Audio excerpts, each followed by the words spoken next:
So now let's get into part 2 of our episode, second half predictions. We were talking about throwing the towel, like which teams are ready to give up on, and I wanted to tweak it a little bit. So here's what we're going to do. We're going to start off in each league. We're going to talk about the teams that are definitely going to make the playoffs, and then the teams that are definitely not. And then there's those teams in the middle, and we are going to go back and forth and try to establish a playoff field. So essentially, once we get down and we establish the teams in the middle, I'm going to ask Patrick, which team are you all the way out on? And we're going to do that, eliminate the teams that we both agree are not going to make it. And then once one of us says, oh, that team's not going to make it, but wait, I have them in my playoff field, we can go back and forth and debate a little bit. So let's open things up in the National League. Any complaints by me saying that the Phillies, Dodgers, Brewers, and Braves are going to make the playoffs this year? Those 4 teams, we can lock it in right now. Yeah, I think we can. Atlanta is the only one that you would have slight doubts, but that's only because they're not in first place in the division. They're so far back. But I think they're 4 games ahead of the third place squad. So maybe they're 5 games ahead of the 4th best wild card team. And we've seen them really balance things since the loss of Acuna Jr. So yeah, those 4 teams are absolutely a lock. I can see the Braves not holding on to the first wild card seed. I can't see 3 teams all getting past them. So those 4 are locks.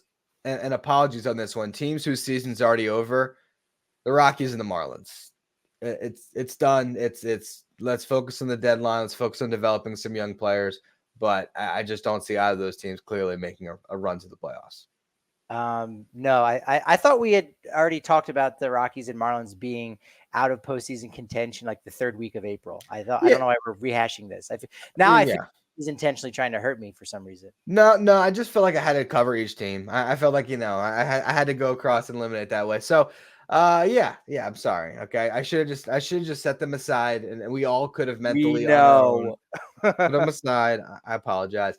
Let's talk about the teams in the middle. Right now, holding playoff position, the Cardinals and the Mets, not far behind the Diamondbacks and the Padres, and even still not that far behind the Pirates, the Reds, the Giants, and the Cubs. All those teams, I think, are within 5 games. I think even within 3.5 games. And then the Nationals, too. So those are teams in the middle that we are going to choose from. We're going to go back and forth now, and we're going to eliminate teams that we do not think have a chance to make the playoffs this year. Do you want to start us off? Yeah, let's start off with the team in the top spot, so to speak, of the non-locks in the St. Louis Cardinals at 50-46. They do have a negative run differential, but despite still not getting what they've needed to get out of their corner infielders and Nolan Arenado and Paul Goldschmidt, it does seem like the Cardinals have been trending in the right direction after a really slow start. I think Arenado has been playing a little bit better, still not Arenado-like, but he's been a lot better for them. And I don't know. Again, I think we would all rather just have the field because there's so many teams right now in the hunt in the National League. But let's talk about the St. Louis Cardinals. Do they have a shot at really holding this spot or holding a playoff spot? It's tough. See, I thought we were going to start with a team that was just definitely out of it. But the Cardinals, they're in position, and I have not bought it for a second. I have not believed that this is the team that has legs. Now, they're one where their aggression at the deadline is going to decide a lot for me. I would not pick them, though. We got to narrow this down to 2 teams, and I would not pick them as one of the 2 teams that's going to end up there, even though they have the best record right now. There's not the singular star player that they have that's going to carry them down the stretch. Now, Paul Goldschmidt, Arenado, like you said, they've been those guys, but it feels like Father Time is undefeated, and it's starting to really weigh on those guys a little bit. And then on the pitching side, Sonny Gray is great, but I think they have to fortify their rotation, maybe get a bat. And I just don't know if there's the pieces that are out there at this year's deadline to make those wholesale changes to get better. So, yeah, if we're going to eliminate the Cardinals right now, it's kind of a crazy first pick, but I think I might be with you there. I don't think that they're going to do it. Yeah, I think it's going to be interesting just to see what happens, as is with so many of these teams. I think because they missed out on the postseason last year, in fact, had a losing record for the first time, and it seems like forever. I think they will go for it. And you're right. They don't have that standout stud that's going to carry them, but the Cardinals' way isn't necessarily having that one guy. Sure, they did for a while, Albert Pujols, but they had so many other pieces. And so I sort of tend to think that I would, if I was really forced, I guess I probably would say that they would hang in there, but there are still too many questions going forward, and they are still very suspect in a lot of ways. So yeah, let's cross them off the list. We'll cross them off, and I'm going to get to one that I think is a little bit of an easier one to say they're definitely not going to make it this year. I think they're going to be sellers. That's the Nationals. I think the Nationals had a good first half. There was some positive moments that hung on the Rays for a little bit. The promotion of James Wood, at the time, it was like, man, if James Wood hits the ground running, could they take off? And he's been decent, but I think they're going to see the writing on the wall. They have so many pieces they can deal. Look at their bullpen. Kyle Finnegan is going to get a haul at this deadline, because here's the thing. We talk about Tanner Scott potentially being dealt. We talk about Kirby Yates being dealt potentially. You can also look at Carlos Estevez from the Angels, who could get dealt. All those guys are rentals. Kyle Finnegan, you get an extra year of team control, and this guy has never finished with an ERA over 4, saved 20-plus games the last 2 years, is already at 25 saves. Kyle Finnegan is one of the best trade chips at this deadline. They can deal Jesse Winker, Lane Thomas, Derek Law has been pretty good in their bullpen. Dylan Floro has been great. He's a rental. So I'd say the Nationals actually being one of the most aggressive sellers at this year's deadline. Yeah, I think they very much will. And Kyle Finnegan, another guy, an all-star that we could see get dealt, as he was a late addition. And yeah, you're right. This was not supposed to be a year for them to be in contention. Now, were they maybe a game out? Then you might see them add, one of those middle tier players just to go through the motions to say, hey, we want to reward you. But because they are, I want to say 6.5 games back right now, which is good. Great job, guys. Like you kept us in it a lot longer than maybe we had expected. But those deals, those 1-year deals with guys like Winker and Joey Gallo was really all about, look, you're going to get regular playing time here. And when the time comes, you can go to a contender, and it's a win-win situation. And to somehow, back away from that sort of unspoken agreement, or even spoken agreement, it wouldn't be right. So yeah, I think that's a no-brainer. That's the easiest one on the list for teams that we can go ahead and throw out and say, we're out. There's no way they're going to be aggressive at the trade deadline to acquire, and there's no way they're going to be there and even on September 1st. Yeah, no, I'm with you 100%. This is that was the no-brainer for me. Well, let's talk about some teams in the Central here. All right, so Pirates, Reds, Cubs. I'm asking you. I'm now limiting the field to you. You got to pick one of those three that you're the most out on. Who do you not believe in this season? I am going to say I'm most out on the Pirates. Interesting. Of that group, and most in on the Cubs, because I think the Cubs they've got some players that are heating up just a little bit. Ian Happ has played a lot better over the last month. So I think they're going to get those contributions. They also have one of those teams that is built for the postseason. That's the biggest surprise probably of the results of those 3 teams: Pirates, Reds, Cubs. I think the Reds have so many young players that they can hang in there, right? They don't have many pieces to even subtract. So they're going to really, stand pat. And so despite the Pirates, being the top of the heap of those 3 teams right now, I just see them tiring out, and they're just so up and down. Even after that great start the last 2 years, they fell off entirely. And so many of the young contributions that they've been getting from Skeens and Jared Jones, are they going to lose steam? And again, for Paul Skeens to lose steam, that still probably keeps him in the top 10 percentile of starting pitchers. But, if that happens, that's really, I think, to be expected. And I don't know how much, the Pirates are going to go all in, because, they're not really losing anybody in free agency of value next year. So they're able to run it back, and they can really invest in the current squad in future years a lot better by not investing in them now and giving up some of those chips. So I'm kind of most inclined to say that the Pirates are the least likely to keep this up from that threesome. How about you? It's interesting because I think the Pirates, to me, of the three, are the team I'm most excited to watch in the second half, because of Skeens. Sure. And I think the fact that they're right now atop that heap is kind of interesting when you look at those three squads. But at the same time, I don't know what happens at deadline. They're a weird team. They don't have all these things to sell like the Nationals, do. So I don't know if they're motivated to necessarily do that. Aroldis Chapman feels like a piece that you might trade if there's a team that's really calling on them. They're interesting. If the Pirates were to make a trade for Jazz Chisholm, if they were to just to say, you know what, we're kind of in it. Let's get a bat. We could plug him into center field, second base, wherever they decide to find a spot for him. But we're going to have Jazz Chisholm as this ignitable guy that we add into the mix. We're going to have, under team control, I think, for at least 1, if not 2 years beyond this season. Maybe that is a deal that they make where they sort of reward their team by getting a guy that has control, can be part of the core. Then I can sort of see them potentially hanging in, but actually hanging in to the point where they make the playoffs, I cannot. So can I see the Pirates maybe, playing competitive games in the second week of September where they're still in the mix? Yes. Do I think they're going to make the playoffs? No, I do not. Yeah, I think it probably comes down to that, point blank. But what do you think about the Cubs? Like, do you think the Cubs will end up, finishing the season higher up in the standings than both the Reds and the Pirates in that group? So here's where I'm at. I think the Cubs probably won't sell. And it's funny. One of our writers actually kind of turned my mind on this a little bit, because I would have eliminated them straight on in the beginning. But we have an article coming up about Tanner Scott, and he had the Cubs. Ethan Budowski had the Cubs as a landing spot for Tanner Scott. I thought about my car. Well, I guess it makes sense. They really need help in their bullpen.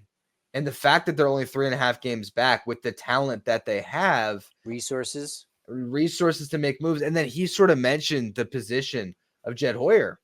And I'm like, maybe he is feeling that pressure. Maybe he is feeling that hot seat. I don't know if the Cubs are going to sell. I certainly don't think so. And they might buy. So when you actually look at, if we're going to now kind of shift gears as we typically do in Who's Better and compare two teams, Cubs versus Reds, I think the Cubs have more incentive to push forward right now. The Reds, I don't think they pull back either. I think they just sort of stand pat, and they have a three-headed monster atop their rotation right now with Hunter Green, Nick Lodolo, and Andrew Abbott. That is better than I think what the Cubs currently have. We'll see how Justin Steele pitches in the second half, but to me, I think the Reds are just going to sort of stand pat, let this thing, play out, knowing that they have a bright future ahead with all their young talent. The Cubs, I think we might see some aggression where maybe it is trading a prospect. You're like, wow, they gave up a top 100 prospect for a rental reliever in Tanner Scott. But that has been such an issue for them in the bullpen, where if they got a really big time arm, whether it is Scott, whether it is Finnegan, whether it is Estevez, maybe they get two of those guys. I could see the Cubs hanging in there. So I would actually eliminate the Reds before the Cubs. I don't think the Cubs are going to make it, but I think the Cubs might hang in this a little bit longer because of what I think might be an aggressive deadline for Jed Hoyer. To go back to one of my biggest victories of the year in April, saying I'm not out on the Houston Astros, because they have a team that not only knows how to win, but they're built to win. It's just going to take them a lot longer to get themselves into the conversation, and they're already there. They're only one game back of the Seattle Mariners. I think everyone would love to have stock now in the Houston Astros, since they've managed to sustain and maintain that. And while the Cubs' current core right now, that current group, hasn't really won together, they have a lot of similarities to that Houston Astros roster, way more so than the Cincinnati Reds, who have not proven that they know how to win. They don't have a roster of guys who have been winners before. And a lot of that just has to do with their lack of experience, right? They are a younger group. And so if you're looking for an edge there, the Cubs have those players that have more recently won and have more recently done it over the course of multiple years. And they're built that way. And that gives you that much more confidence that the Cubs definitely will come out ahead of the Reds. And for me, also the Pirates. But I think you're tending to think maybe Pirates more so than Cubs. I think I want to see what the Cubs do at the deadline. On paper right now, with the rotation that the Pirates have, I think it'd be close. I don't know if I'd say for sure the Pirates, but My assumption is on August 1st, when we're looking at the Cubs' new roster, and you see that also the potential Dansby Swanson can be much better offensively. Nico Horner can be better. Cody Bellinger, if he has a healthy second half, he can do a lot for them. They can get more out of that rotation. So, yeah, I agree with you. I think, we eliminated them early. I think Cubs Cardinals is a closer matchup just because of where the Cardinals currently sit. Even then, I might like the Cubs more. So I think we should table the Cubs. We're gonna table them, and I wanna address another team that I am all the way out on. So I want to see if you're kind of echoing that sentiment. The San Francisco Giants. I don't I'm buy out. in this year. Get Yeah. rid of them. Yep, they're done. Now, the funny thing is, I don't think that they sell though. I think that they just keep what they have, and they're gonna hope that some second half they're kind of like the Walmart version of the Rangers, where they're looking forward to getting these pitchers back, and they're like, oh yeah, our second half rotation, we made that trade to get Robbie Ray and Blake Snell. I'm sure they thought he was gonna be a first half pitcher. Now they're looking, oh, Blake Snell, second half ace for us, and we still have our actual all-star Logan Webb. There is a world where the Giants can make a run, and they aren't that far out of it. But to me, it feels like there's a mountain in their way to actually get over that hump. I just cannot see the Giants making the playoffs this year. I think they can subtract and still be good, and That's convince true, yeah. convince not only themselves but convince their fans that, like, hey, look, no, we've added Robbie Ray, but we also gave up this player. So, I think they can do that. Smaller deals, kind of just around the edges. You saw that when they had to get rid of, Austin Slater to a degree. So, I think I'm out on the Giants. It's just not working. I don't know. It's a shame that Bob Melvin maybe now has this reputation as a guy that can't really bring a clubhouse together and bring together, a roster of stars that haven't yet clicked together, because didn't click in San Diego. It's not really clicking right now. I think injuries are a major part of that. So, that wouldn't totally be fair to say that about Bo Mel, but at the same time, this just doesn't seem like their year right now. It doesn't. And if they wanted to sell, I mean, Matt Chapman, I think would actually fetch them a pretty good piece. Michael Conforto is having a pretty decent year. He's a rental. So they do have a few that they could move, not to mention if they wanted to go into their bullpen. I don't think they're going to touch Camilo Doval, though if they did, he would fetch a haul. But they have both of the Rogers brothers who easily could get them some nice pieces at the deadline. So if I was a Giants fan, I think I'd want them to see the writing on the wall. I just don't think they will. I think they'll stand pat. I think they're going to be sitting at whatever it is, 80 and 82 at the end of the season, and not nearly in the playoff mix, which brings us to a Final Four set of teams here for two spots. Mets, Diamondbacks, Padres, Cubs. At this point, I think I'd be willing to eliminate the Cubs. To me, I think my prediction coming into this exercise was going to be two of Mets, Diamondbacks, Padres are going to make it. So what are your thoughts on that? Who do you got as your final two, you said? So my final three, Three. for two spots, Mets, Diamondbacks, Padres. I think two of those three teams are going to be in the playoffs this year. Man, I'd almost rather just take the field. I just want more bites at the apple, right? It's so hard because I think so many of these teams, as we've just discussed, hey, they're getting players back from injuries. So maybe they're going to trade off smaller. So it allows them to have their cake and eat it too. And so we just might not get these larger trades, or these teams waving their own white flag to say we're out of it. I mean, we still could be relevant, but we're basically saying that we're out of it. There really aren't going to be many teams. There might be three teams in the National League. There's two already right now. You throw in the Nationals as the third, only three teams. So everybody else is just going to be standing pat. And so I do like the Diamondbacks, and they're in a similar boat with the Giants with all of their injuries. But the Diamondbacks are getting way better play out of Eugenio Suarez over at third base, Corbin Carroll, who's finally now through his sophomore slump.